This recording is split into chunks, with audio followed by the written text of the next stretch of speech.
Welcome back. और हम बच्चों के हवाले से इस वक्त बात करेंगे। मैंने सुबह से ही आपको बताया 2-3 बार कि हम छोटे बच्चे, नौमौलूद बच्चों की टेक केयर किस तरह करनी चाहिए, और बच्चों में खून की कमी, और इसके अलावा अगर आपका बच्चा है और कोई भी आप ऐसा इशू है जो सेकंड चेक करना चाहते हैं, सेकंड थॉट लेना चाहते हैं, यू मोर देन वेलकम। आप हमें कॉल कर सकते हैं और हमारे डॉक्टर साहिबान से जो कि पीडियाट्रिशियन है उनसे आप सवाल कर सकते हैं और जवाब हासिल कर सकते हैं।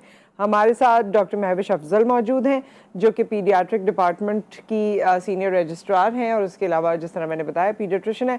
आपको खुशामदीद कहते हैं। और हमारे साथ मौजूद हैं डॉक्टर आतिफ मंसूर, पीडियाट्रिशियन है, बहुत सालों का इनका एक्सपीरियंस है और काफ़ी सारे चैनल्स पे बड़ा नज़र आया करते थे, बीच में फिर थोड़ा सा ब्रेक हुआ था। कैसे हैं आप? ठीक ठाक, बिल्कुल। दोनों से मेरा यही सवाल है कि जिस पॉइंट से हम शुरू करना चाहते हैं कि बच्चा आपकी ज़िंदगी में आता है और हम ये समझते हैं कि सबने ही बच्चे पैदा किए हैं, ख़ानदान वाले भी मौजूद हैं, सब कुछ है, तो हमें कोई ख़ास उसकी इंफॉर्मेशन या ख़ास चीज़ों पर ध्यान देने की ज़रूरत नहीं है। We learn by the time. तो किन चीज़ों पे आप लोग समझते हैं कि ध्यान देने की ज़रूरत है और छोटे बच्चे की टेक केयर करने की ज़रूरत है? अगर मैं बात करूं, थोड़ा सा हम पहले चले जाते हैं कि जब कोई भी फीमेल प्रेग्नेंट हो तो सबसे पहले वो एक अच्छी जगह पे अपने आप को रजिस्टर करा ले। जी।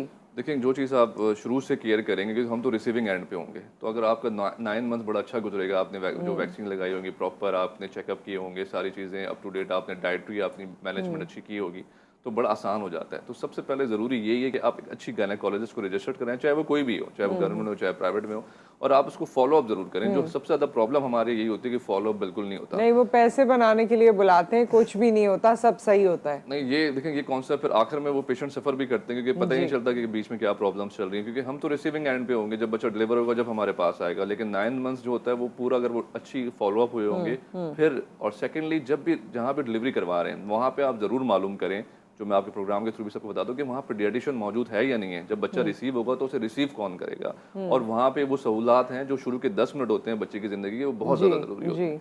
तो वो आप चीज़ें मालूम जरूर, क्योंकि बहुत सारे ऐसे घरों में हमारे यहाँ जो आपने देखे होंगे छोटे छोटे सेटअप बने हुए, और वहाँ पे लाइक इंसानी ज़िंदगी के साथ खेल भी रहे हैं कुछ ऐसे लोग जो डॉक्टर्स भी नहीं हैं, और वो सारी चीज़ें भी हैं। लेकिन उससे हट के मैं बात करूँ कि आप मालूम ज़रूर करें कि वहाँ पे जब बच्चा डिलीवर होगा, कि नॉर्मल डिलीवरी होती है उसमें शायद ज़रूरत नहीं होती इन चीज़ों की, लेकिन जो डिलीवरी खुदा ना खास्ता कोई ऐसा बच्चा आ गया जिसको डिस्ट्रेस में चला गया, कोई और इश्यूज हो गए, तो वहाँ पे फिर प्रॉब्लम स्टार्ट हो जाती है। तो आप मालूम ज़रूर करें कि वहाँ पे डॉक्टर है, वहाँ पे ऑक्सीजन है, वहाँ पे एम्बुलेंस है अवेलेबल, जब खुदा ना खास्ता कोई इशू हो तो कहीं बड़े टर्शियरी केयर में ट्रांसफर हो सके, या शुरू के 10 मिनट में वहाँ डॉक्टर उनको रिसीव कर सके। फिर देखें, अब जब बच्चा डिलीवर हो गया है और पीडियाट्रिशियन ने देख लिया है, ये पॉइंट पहले डॉक्टर महविश से भी ले लें और उसके बाद फिर डिस्कस करेंगे। जी डॉक्टर महविश, आप भी पहले ये बात बता रही थी हमें। जी बिल्कुल, मैं यही बताना चाहूँगी, जैसे मैं सेकंड करूँगी कि एंटीनेटल जो विजिट्स हैं, जैसे सर उन्होंने कहा, बहुत ज़्यादा इंपॉर्टेंट है। क्यों? क्योंकि जो फॉलोअप्स हैं, उसके अलावा मदर की न्यूट्रिशन, जो हमारे यहाँ हमारे मुल्क में हमें पता है कि 2/3 से ज़्यादा बच्चे मैल न्यूरिशमेंट का शिकार हैं। वो क्यों है? उसका जो बेसिक रीज़न है वो एंटीनेटल केयर जो मदर को नहीं मिल रही होती है उसकी वजह से। So that is very important. बहुत सारे, जैसे अभी हम लोग डिस्कस कर रहे थे कि कहा जाता है कि ये तो नॉर्मल है, ये हर कोई करता है। सो हर कोई करता है यकीनन, लेकिन मदर का जो फॉलोअप है और मदर की nutrition, that is the most important thing जिसको हमने फॉलो करते रहना। अच्छा, और इसमें हमारी सोसाइटी का एक बड़ा ही अजीब सा चेहरा भी सामने आता है कि मदर इन लॉ हैं या बाकी लोग हैं, आई एम सो सॉरी, लेकिन ये फैक्ट्स हैं कि अगर कोई खातून इस दौर से गुजर रही है तो बजाय उसे अप्रिशिएट करने के कि नहीं ये तुम्हें खाना चाहिए, हम सब घरों में ये बातें करते हैं कि ये तो इतना खा रही है, ये तो देखो इतनी मोटी हो रही है, ये तो ऐसी हो रही है, इसको क्या ज़रूरत। मतलब हमारे यहाँ ये सब बातें भी होती हैं। ये क्यों करते हैं? ये इतना शेक्स बना बना के पीती है। मैंने इस तरह की अक्सर लोगों से बातें सुनी हैं। देखिए, जब वही बात डॉक्टर साहब हम बताएं, जब कोई प्रेग्नेंट होता है तो आपको दो लोगों का खाना खाना होता है। आप जब डिलीवरी भी हो जाए, बच्चा पैदा हो जाए, जब आप फीड पे हैं, तो आप सोचें कि आप 2 लोगों का आपको खाना खाना है। अगर आप एक चपाती खाते हैं तो आपको 2 खानी चाहिए। तो वो तो डाइट अच्छी बात है कि वो डाइट ज़्यादा लें, क्योंकि नौजिया भी हो रहा है, प्रॉब्लम भी हो रही होती है, बड़ा डिफिकल्ट होता है, और ये बड़ा मुश्किल टाइम होता है एक फीमेल के लिए जब वो डिलीवरी करवा रहे होते हैं, और जब डिलीवरी होती है वेरी डिफिकल्ट।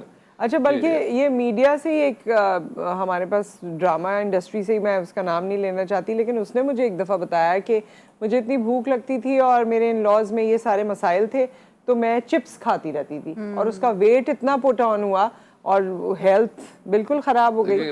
और आपने भी देखा होगा कि लोग आते इसी होंगे तरह डिलीवर हो रहे होते हैं कि मदर्स को प्रॉपर न्यूट्रिशन नहीं मिल रही, जो उनको बेसिक हेल्थ ग्रुप के जो फूड सप्लीमेंट्स हैं। अब बहुत दफ़ा ऐसे होते हैं मदर्स आके जब डिलीवर हो जाता है तब भी वो कहते हैं कि दूध नहीं आ रहा, आप हमें डब्बा लिख दें। तो फॉर्मूला मिल्क ठीक है, वो कमी पूरी कर सकता है, लेकिन जो मदर मिल्क बच्चे को मिलना चाहिए दैट इज़ मोस्ट इंपॉर्टेंट, जिससे बच्चे को तमाम न्यूट्रिशन मिल सकती है। और वो उसी सूरत हाल में मिल सकती है जब मदर को ड्यूरिंग प्रेगनेंसी भी मिला हो और ड्यूरिंग लेक्टेशन भी मदर अपनी डाइट अच्छी कर रही हो। बिल्कुल ज़रूरी है, जैसे डॉक्टर साहब बता रहे हैं कि ये चिप्स बिस्किट की डाइट थोड़ी है, आपको प्रॉपर वेजिटेबल्स, फ्रूट और जो भी न्यूट्रिशनल चीज़ें आपको लेनी है, और उसके बाद जब डिलीवर हो जाए जब भी लेनी है। और एंटीनेटल चेकअप पे हम ज़्यादा इस वजह से जोर दे रहे होते हैं कि एक फोलिक एसिड की एक टैबलेट होती है छोटी सी, अगर खासा आप वो ना लें, कोई प्रॉब्लम आ जाए तो न्यूरोसर्जिकल बच्चों में प्रॉब्लम शुरू हो जाती हैं, जो दिमागी मसला शुरू हो सकता है, वो बहुत ही खतरनाक होती हैं और बहुत ही प्रॉब्लम्स में आते हैं। तो इस वजह से ज़्यादा अहमियत एंटीनेटल पे हम जोर दे रहे हैं कि भाई आप प्लीज़ अपने चेकअप जरूर हम करवाएं, तो अल्ट्रासाउंड डॉक्टर जरूर साहब कराएं। ड्यूरिंग दिस पीरियड जो प्रेगनेंसी का है इस बात पे तवज्जो देते हैं कि कौन सी ऐसी चीजें खा लें कि बच्चा गोरा हो जाए ये और कौन से ऐसे टोटके कर लेंगे उसका रंग साफ हो जाए और उसकी पता नहीं आंखें ब्लू हो जाएं और क्या हो देखिए, जाए। बच्चे जब डिलीवर होता है और वो चेंज होता रहता है, जो पहला साल होता है वो ग्रोथ नहीं, आप दोनों पीडियाट्रिशियन है, ये बताइए कि ये जो हम कहते हैं कि सर बनाना है और रंग गोरा हो जाए और ये हम नाक हमने बनानी है, मुझे लगता है ये सब तो जेनेटिक है ना, मतलब जैसे माँ बाप हैं वैसा ही होगा वो भी,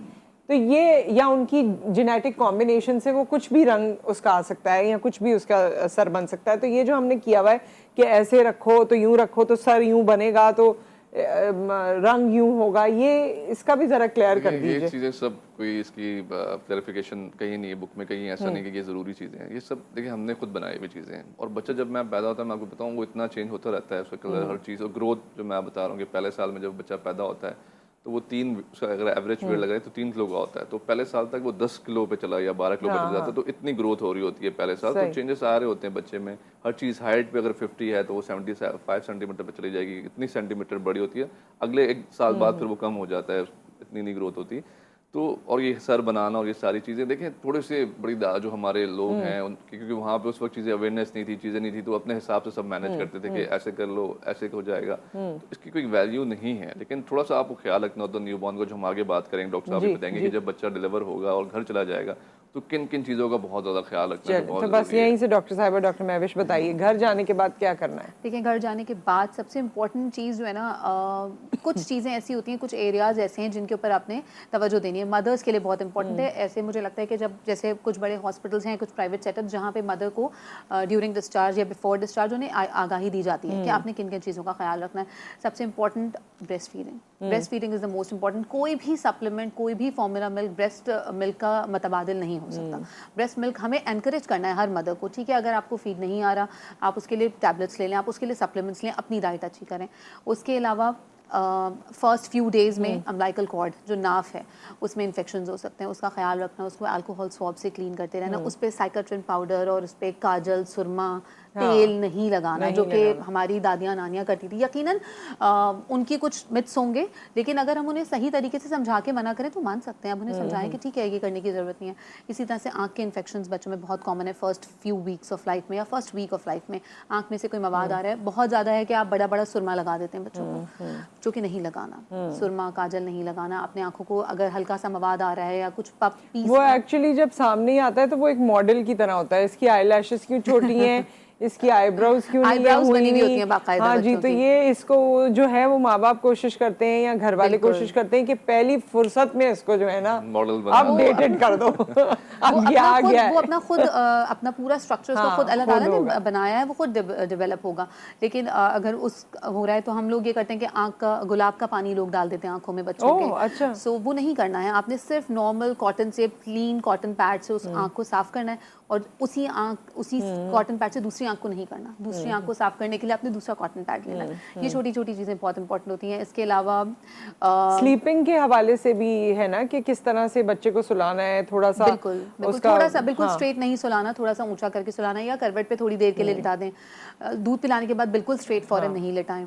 डकार दिलवाना, burping is very important. Burping, क्योंकि दूध पीते पीते जो भी हवा अंदर गई है वो निकलना ज़रूरी है, अदरवाइज बच्चा नॉजिएटेड हो जाता है। और जो सबसे इंपॉर्टेंट चीज़ मुझे लगती है वो ये है कि बच्चों को हम बहुत तरह के जो मार्केट में ग्राइप वाटर्स और अर्केशीरी, नो ऑफेंस टू दैट, लेकिन वो बच्चे के लिए ज़रूरी नहीं है। First 6 month mother milk is extremely important. उसके अलावा ना पानी देना है, ना कोई किस्म का अर्क देना है, ना कोई किस्म का ग्राइप वाटर देना है, ना कोई घुट्टी देनी है। लेकिन ये है कि इसमें डॉक्टर आतिफ जब अक्सर कॉलिक बेबीज होते हैं और वो 6-6 महीने उनको लग जाते हैं और उनका पेट का दर्द नहीं जाता, सारे टोटके भी कर लेते हैं, दवा भी दे देते हैं, तो उस सूरत में लोग कहते हैं कि ये सारी जो चीजें आपने सवाल के जो सबसे कॉमन सवाल है और जो सबसे फर्स्ट पेरेंट है उनका तो सवाल यही होता है। लेकिन डॉक्टर साहब ने जो 3 बताई हैं, जब बच्चा घर पे जा रहा है कि मदर फीड उसके अलावा कुछ नहीं देना, बड़ा प्रॉब्लम्स होती हैं लोगों की, नहीं हमें ये दे देंगे। जो मदर्स होती हैं ज़्यादातर वो जो उनकी दादी या नानी होती हैं वही ज़्यादा करी होती है कि नहीं टॉप फीड स्टार्ट करते हैं, बच्चा भूखा है, मदर फीड देना है, पानी वानी कोई देने की जरूरत नहीं है 6 मंथ तक। फिर आपको वैक्सीनेशन बहुत ज़्यादा ज़रूरी है। देखिए साथ साथ वैक्सीनेशन जितनी भी बच्चे की न्यू बॉर्न से स्टार्ट हो जाती है वैक्सीनेशन, वो आपको ज़रूर लगानी है। फिर घर पे आपको देखें मौसम चेंज होता रहता है, गर्मियाँ सर्दियाँ आती हैं, तो आपको उसका भी ख्याल रखना है, क्योंकि हमारे यहाँ बच्चों को बहुत ज़्यादा लिपेट देते हैं। अभी गर्मी जब कोई बच्चा आता है तो वो इतना कवर हुआ होता है लेयर्स पे कि वैसे इतनी गर्मी और आप सोचें उसकी क्या हालत होगी, उससे भी इंसान का ही बच्चा समझो। ऐसे सर्दियों में भी आपको ख्याल रखना है कि एक नॉर्मल टेम्परेचर पे बच्चे को रखना है, ना ज़्यादा ठंडा हो ना ज़्यादा गर्म हो। कॉलर हमारे साथ हैं पेशावर से। अस्सलाम वालेकुम। जी वालेकुम अस्सलाम। जावेद साहब। जावेद गौरवाड़ा और नुसरत हारिस है ना, इनसे सवाल कर रहे हैं जी। आप मुझसे नुसरत हारिस से ही बात कर रहे हैं, बताइए। ना पेशावर से, जीटीवी पेशावर से, जावेद गौरवाड़ा। जी जी जावेद साहब, आप बिल्कुल, हम शो में आपको सुन रहे हैं, कोई सवाल है? जी जी तो सवाल कर लीजिए। Thank you so much for the call. मेरे ख्याल में क्योंकि कॉल हमारे पास काफ़ी होती हैं, तो अपना सवाल सोच के रखिए ताकि आप डॉक्टर से जो सवाल करना चाहते हैं वो फौरी तौर पे कर सकें। जी फिर वही जो हम बात कर रहे थे कि वो आपको ख्याल रखना है, सर्दी गर्मी का मौसम का हिसाब, आप हाइजीन का बड़ा ख्याल रखना है। देखें बच्चे को नहलाना जरूरी है, ये नहीं होता कि बस उसको नहलाना ही नहीं है महीनों महीनों तक कि बस ये तो सर्दी लग जाएगी और पता नहीं क्या क्या हो जाएगा। सफाई आपको प्रॉपर तरीके से, जब जैसे डॉक्टर साहब ने बताया जो हॉस्पिटल्स होते हैं वो आपको सिखाते हैं सारा, लेकिन आप प्रॉपर तरीके से उसको नहलाया जरूर बच्चे को, सही है। फिर जैसे कॉलिक देखें क्यों होता है कि जो कैसे उसको आप पकड़ते हैं कॉलिक है, क्योंकि वो आता जाता रहता है, सही है। अगर किसी को दर्द होगा तो वो मुसलसल दर्द रहेगा, ये वो खत्म नहीं होगा। कॉलिक का होता यही है कि आता जाता रहता है, और जब तक बच्चा फीड पे है, जब तक उसकी वीनिंग स्टार्ट नहीं होती तो कॉलिक पेन रहता है, सही है, क्योंकि आप सिर्फ दूध पे होते हो, सही है। लेकिन ये किसी किसी बच्चे को किसी बच्चे को बहुत ज्यादा होता है। अच्छा, रात में ज्यादा फील होता है क्योंकि रात में खामोशी होती है, शोर नहीं होता, सारे मसले ही रात में आते हैं, तो ज्यादा आपको फील हो रहा होता है कि बच्चा ज्यादा रो रहा है। उसमें देखें आपको कोई ज्यादा कॉलिक ड्रॉप्स भी आते हैं, कुछ आपकी पोजीशनिंग आप करें, डकार जैसे डॉक्टर साहब ने कहा वो कराएं, तो उससे बेहतर हो सकता है। लेकिन किसी बच्चे को ज्यादा है, किसी को कम है, थोड़ा जब तक वो विनिंग स्टार्ट नहीं करता उसके बाद फिर ये चीजें खत्म हो जाती हैं। ठीक है, एक ब्रेक यहाँ पर आ गया, ब्रेक के बाद वापस आएंगे तो कंटिन्यू करेंगे। तो डॉक्टर साहिबा ये बताइएगा कि ये रात में ये डायरिया भी रात में ही शुरू होता है? आप सोने लेट रहे हैं और डायरिया हो गया, और मतलब और भी साथ ज्यादातर चीजें रात में होती हैं, इसका जवाब आप दीजिएगा बच्चों में जो ये तमाम चीजें होती हैं, ब्रेक के बाद।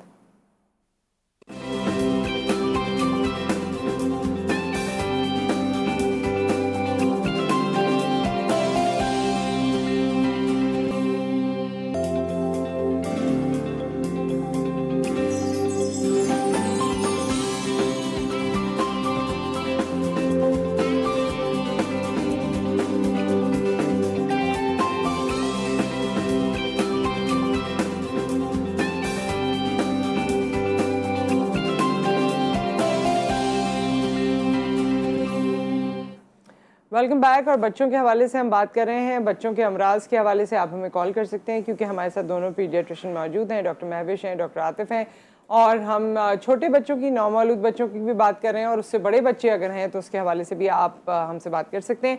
और ये जो रात को शुरू होने वाली परेशानी है कि डायरिया होगा तो रात को होगा, बुखार आएगा तो रात को आएगा, पूरे दिन ठीक है रात में हो जाता है, ये क्या है? देखिए, एक तो ये होता है कि बच्चे का स्लीप अवेक पैटर्न होता है, ठीक है। हमें पता है कि नौमौलूद बच्चा 15-16, कुछ बच्चे 18 घंटे सोते हैं।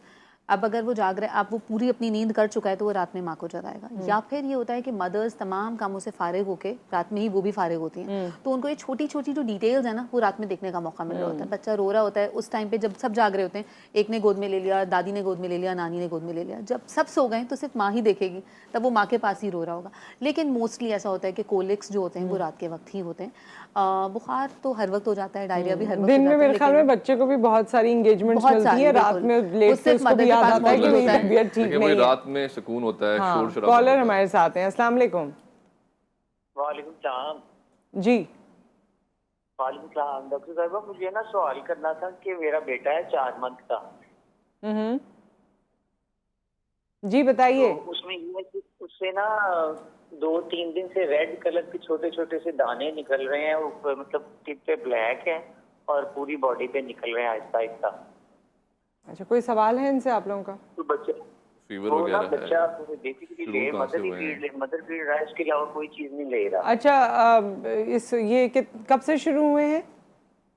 ये 3 दिन पहले। बुखार और है? कोई बुखार है?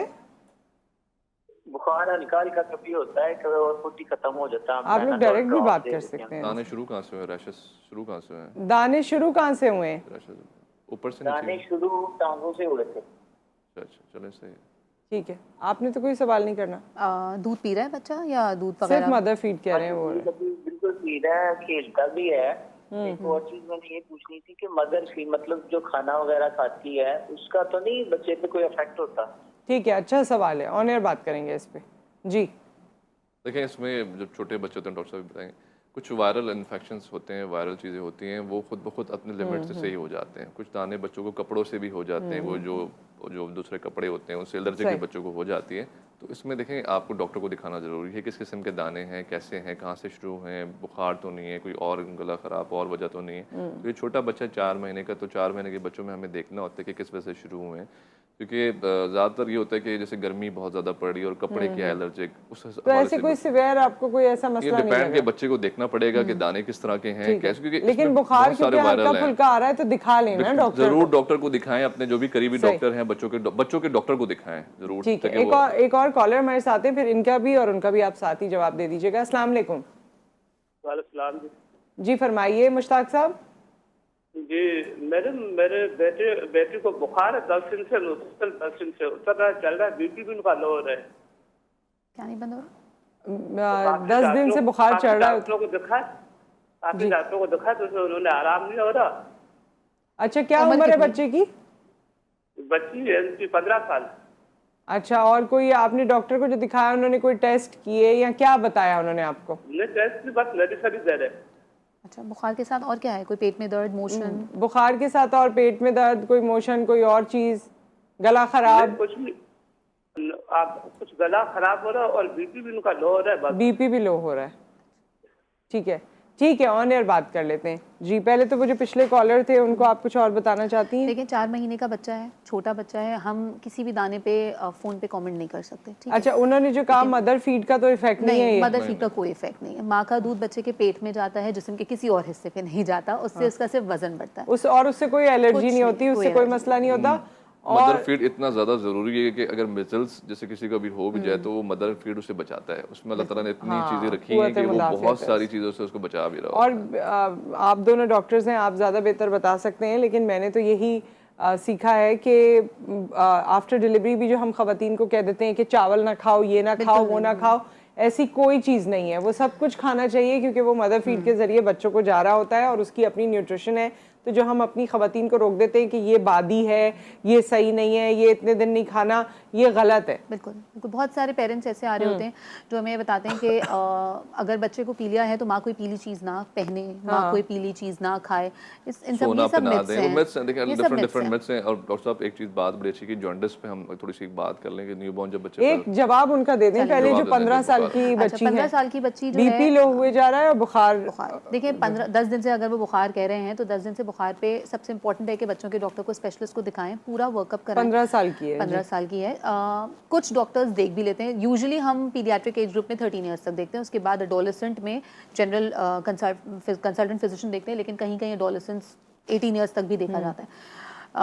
लेकिन अगर 15 साल की बच्ची को 10 दिन से बुखार हो रहा है, आप उसका ब्लड वर्कअप, क्लिनिकल असेसमेंट ज़रूरी है, उसके बाद लेबॉर्ट्री असेसमेंट ज़रूरी है। लेबॉर्ट्री असेसमेंट में ब्लड वर्कअप होना चाहिए, एग्जामिनेशन करेंगे। बहुत सारी ऐसी बीमारियां हैं, मलेरिया, टाइफॉइड, डेंगू, हम किसी भी वायरस को, किसी भी इन्फेक्शन को रूल आउट नहीं कर सकते सिर्फ इस तरह कह के ये हो सकता है। हाँ ठीक है, आप किसी अच्छे डॉक्टर के पास जाइए ज़रूर और उनको दिखा लीजिए। बहुत ज़्यादा ज़रूरी है डॉक्टर को दिखाएं। जैसे बुखार की हम बात कर रहे हैं तो देखें, ये बहुत ज़्यादा ज़रूरी चीज़ है कि बुखार जब हुआ है तो उसकी आप तशख़ीस ज़रूर करें। हमारे यहाँ प्रॉब्लम ये है कि जैसे बुखार होता है हम एंटीबायोटिक शुरू कर देते हैं, जो बहुत मैल प्रैक्टिस है। तो आपको सबसे पहले जब बुखार है, लेकिन 2 दिन तक यूजुअली वायरल बुखार होता है, तो आपको सिर्फ पैरासीटामोल देनी है। अगर बहुत ज़्यादा तेज़ बुखार है तो आइबुप्रोफेन आप दे सकते हैं। और वो ऑल्टरनेट आप कर सकते हैं 4-4 घंटे के फ़र्क से। उसके बाद भी बुखार सही नहीं हो रहा तो आपको तशख़ीस करनी ज़रूरी है, फिर आप डॉक्टर को पहले ही डॉक्टर को दिखाएं, वो डायग्नोसिस। जी, कॉलर हमारे साथ हैं। अस्सलाम वालेकुम। अस्सलाम वालेकुम यासिर साहब। जी जी फरमाइए, कौन है हमारे साथ और क्या सवाल है?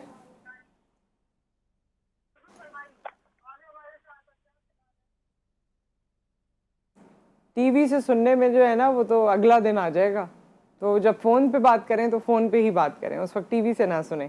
जी आप अपनी बात मुकम्मल कर हाँ, लीजिए। जैसे बुखार की हम लोग बात ओवरऑल लोगों को समझा देते हैं कि सबसे पहले बुखार को आप मेजर ज़रूर करें, ना पे ज़रूर कि बुखार आया है भी नहीं, सिर्फ हाथ लगाने से बुखार प्लीज़ ना देखें। थर्मामीटर है उसको आप देखें कितना बुखार है, उसको रिकॉर्ड करें, वो बहुत ज़्यादा ज़रूरी है। एक डॉक्टर के जब आप जाएंगे उससे बताएंगे कि हाई ग्रेड फीवर है, लो ग्रेड फीवर है, कितने दिन से, तो बड़ा आसानी हो जाती है उस डॉक्टर के लिए।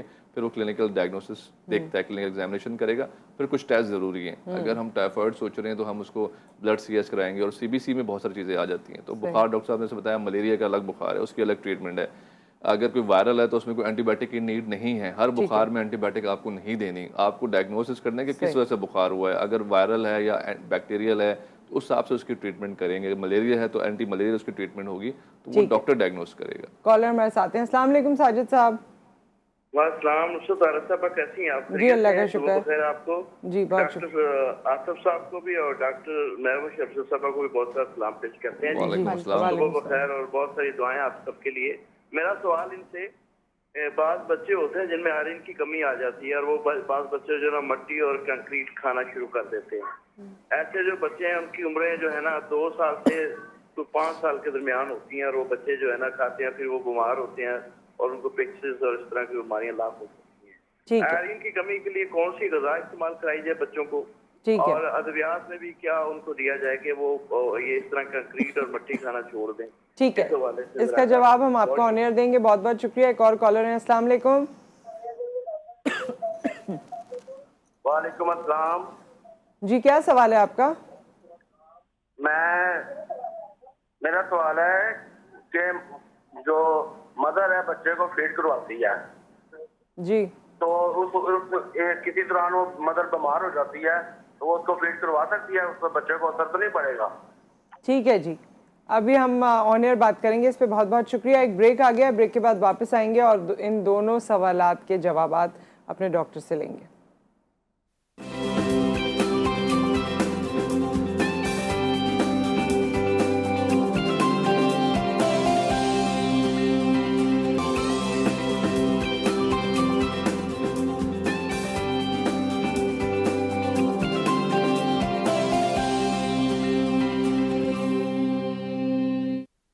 Welcome back. और हमारे कॉलर्स ने दो सवाल किए थे। एक तो वो आयरन डेफिशिएंसी की वजह से जो बच्चे मट्टी खाना शुरू कर देते हैं, ऐसी कोई बात की थी तो डॉक्टर साहबा। अच्छा देखें, आयरन की डेफिशिएंसी जो है वो मोस्ट इम्पॉर्टेंट न्यूट्रिशनल डेफिशिएंसी है जो हमारे मुल्क में बच्चों को है। ठीक है, आधे से ज़्यादा जो बच्चे हमारे पास आते हैं न्यूट्रिशनल एनीमिया की वजह से आ रहे होते हैं, और आयरन की कमी। अब आयरन की कमी की वजह से खाना शुरू नहीं कर देते, एक्चुअली इन तमाम चीज़ों की खाने की वजह से आयरन की डेफिशिएंसीज हो सकती हैं।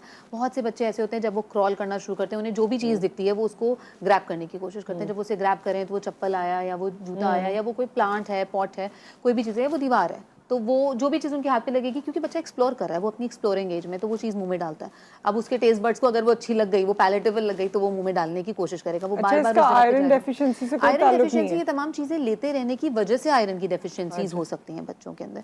आयरन डेफिशिएंसी हो और बच्चा ये खा रहा हो, वो तो फिर एक विशियस साइकिल स्टार्ट हो जाता है कि ठीक है आयरन डेफिशिएंट हो गया, वो और लिए जा रहा है, वो और डेफिशिएंट होता जा रहा है। लेकिन ये तमाम चीज़ों में से कोई ना कोई छोटी मोटी चीज़ ले लिया। अब अगर बच्चे के हाथ गंदे हैं, नेल्स गंदे हैं, बच्चे ने कोई चीज़ मुंह में डाली, तो उसकी वजह से कोई वर्म्स अंदर चले गए, वो वर्म्स ऐसे थे जो कि बच्चों का ब्लड सक कर रहे हैं, ब्लड सकिंग वर्म्स हैं, तो वो आयरन की डेफिशिएंसीज कॉज करा रहे होते हैं, और फिर वो एक विशियस साइकिल स्टार्ट हो जाता है। और फिर लेटर ऑन फर्दर तो करना क्या है फिर इसमें? करना ये है कि सफाई का ख्याल रखना है, सबसे इंपॉर्टेंट। ठीक है, जो बच्चा क्रूज कर रहा है, क्रॉल करके चीज़ों को पकड़ रहा है, वो आप नहीं रोक सकते। नहीं, अगर 5 साल का है, 2 से 5 साल उन्होंने कहा ना, तो वो बच्चे जो खुद खा रहे होते हैं, ऐसे बड़े भी हो जाते हैं, कुछ मट्टी वगैरह खा रहे हैं या कुछ, वो अब जो प्रैक्टिस बनी हुई उस प्रैक्टिस को खत्म कराने की कोशिश करनी है, वो पेरेंट्स का वो एक है बहुत इंपॉर्टेंट कंसर्न है। डॉक्टर साहब बात आ रही है न्यूट्रिशनल जैसे चीज़ें होती हैं, अब बच्चे काओ मिल्क पे होते हैं, उनमें भी बड़ा कॉमन है। और आजकल आप जितने बच्चों के टेस्ट कराएं, हम लोग क्या करते हैं 1 साल पे ज़रूर एक हेमोग्लोबिन CBC का टेस्ट ज़रूर कराते हैं, जो अच्छी प्रैक्टिस जहाँ जहाँ पे है।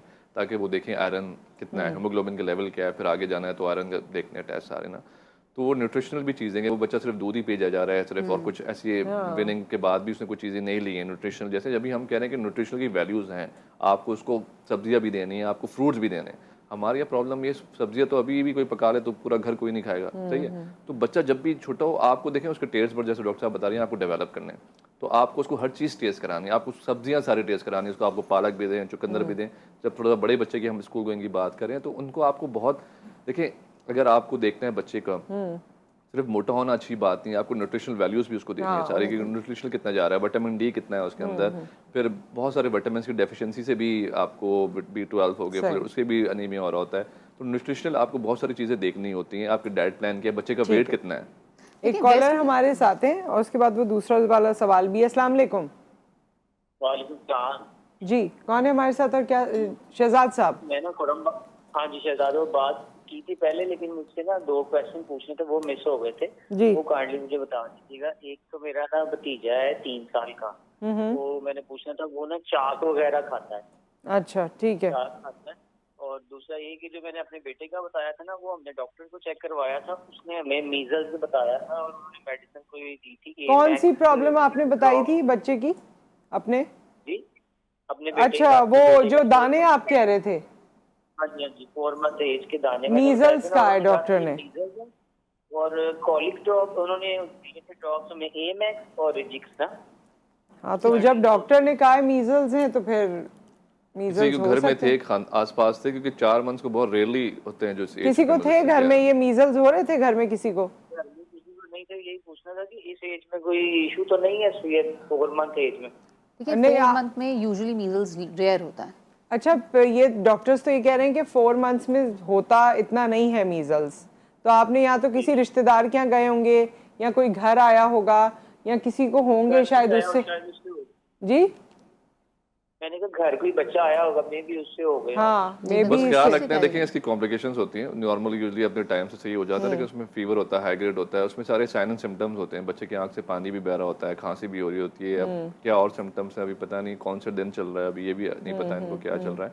तो आप नज़र में रखें, क्योंकि खुदा ना खास्ता जो उसकी कॉम्प्लिकेशन में नमूनिया हो जाता है या कोई और भी चीज़ें हो सकती हैं, तो आप डॉक्टर से जो जिन्होंने डायग्नोज किया है उनको फॉलो पे ज़रूर रखें, ताकि वो उन्होंने देखा है अगर उन्होंने डायग्नोज किया है, क्योंकि जैसे डॉक्टर साहब भी कहें तो ये बहुत कम होता है इतने एज में। ये जब भी वैक्सीनेशन भी हम लोग 9 मंथ्स पे लगाते हैं इसकी, क्योंकि मदर से इम्यूनिटी मिल रही होती है बच्चे को, तो अगर चलें आसपास से किसी को होगा लग गया लेकिन बच्चे अच्छी बात ये है कि वो मदर फीड पे तो चलें, उसकी डॉक्टर को जरूर जाके फॉलो अप पे रखें कि अगर वो मिजल्स है तो आगे ये भी ना किसी को फैलाएं, तो इस चीज़ का भी ख्याल रखना है कि और बच्चों को ना लगे, जो घर के बच्चे हैं कितने उनको दिन तक इनको ख्याल रखना है? ये देखें, ये इसका एक पीरियड है 14 डेज तक, इसकी सारी चीज़ें होती हैं, इसका आपको ख्याल जरूर रखना है और डॉक्टर को फॉलो अप जरूर रखना है सारी चीज़ें। और विटामिन ए, मीजल्स की जब मीजल्स हो रहा होता है उस टाइम पे बच्चे को विटामिन ए ज़रूरी होता है। वो जिस भी डॉक्टर को कंसल्ट करें उनसे वो जिक्र ज़रूर करें, या यकीनन डॉक्टर ने उन्हें दिया होगा, बच्चों को विटामिन ए देना बहुत ज़रूरी होता है, क्योंकि मीजल्स में अगर विटामिन ए की कमी की वजह से आंखों के अंदर अंधापन आ सकता है बच्चों में, अगर मीजल्स की कॉम्प्लिकेशंस हो गई तो। अच्छा, एक और सवाल कोई था, एक तो ये चौक वाला था, इनको भी बता दें। वही बात है, चौक और जिस तरह से दीवार मिट्टी और वो पेंट उतार के खाना, वो आयरन की डेफिशिएंसी। अब जिस तरह से हमने कहा कि बच्चों को, अब वेस्ट में ये कल्चर है कि ग्रीन लीफी वेजिटेबल्स शुरू से ही बच्चों को दी जाती हैं। हमारे यहाँ अगर आप बच्चे को 6 महीने का बच्चा, 7 महीने का बच्चा, उसके सामने कुछ रखेंगे तो आप चिप्स, बिस्किट, ये चीज़ें रखने से बेहतर है कि आप उसको ग्रीन लीफी वेजिटेबल्स रखें। हम जरा डरते भी हैं ना, उनमें भी बहुत से कीड़े और बहुत सी चीजें और बहुत सी बीमारियां और वो सब कुछ आ जाता है। ये बच्चों को देना शुरू से जरूरी है। अब बहुत दफा ऐसा होता है टिन्ड कैंड वेजिटेबल प्यूरी से दे देते हैं, तो व्हाई नॉट नेचुरल फूड्स जो अल्लाह ताला ने एक और बात बता दीजिए, उन्होंने कहा था कि अगर मदर बीमार है तो वो मदर फीड करा सकती है? कौन सी बीमारी है उस पे डिपेंड करता है। जैसे नज़ला जुकाम है, नज़ला जुकाम में कोई मसले वाली पेट बात में दर्द है या कोई ऐसी मसले वाली चीज बात नहीं। माँ का दूध बच्चे के पेट में जाके, नॉर्मल जो रोजमर्रा की बीमारियां होती हैं उसमें कोई ऐसा इशू फर्क नहीं पड़ता, आप पिला सकते हैं। इवन कोरोना में भी लोग पिलाते थे। देखिए अगर मदर को है फ्लू ज्यादा है तो थोड़ा सा ख्याल रखें कि बच्चा मदर से अलग नहीं रह सकता, तो मास्क लगा लें, फैल सकता है, हाथ आप धोलें, बस ये थोड़ा सा मदर ये ख्याल रखती है, अपनी So सफाई with का that, ख्याल रखते हैं। अचानक से हमारा प्रोग्राम मुकम्मल हो गया है। अच्छा, सही है। चलें जी। तो फिर इंशाल्लाह आप लोगों से मुलाकात होगी। Thank you so much for your time and for your presence. बहुत बहुत शुक्रिया। होपफुली आपके बहुत से सवालात के जवाबात यहाँ सेटिस्फाई हुए होंगे। और बच्चों के हवाले से तो बात करते रहे, मेरे ख्याल में पूरा दिन भी बातें करते रहें तो मुकम्मल नहीं होती। इंशाल्लाह दोबारा सेशन रखेंगे। आप अपना फीडबैक हम तक पहुँचाइएगा। अपना ख्याल रखिए, दुआओं में याद रखिए। अल्लाह हाफ़िज़।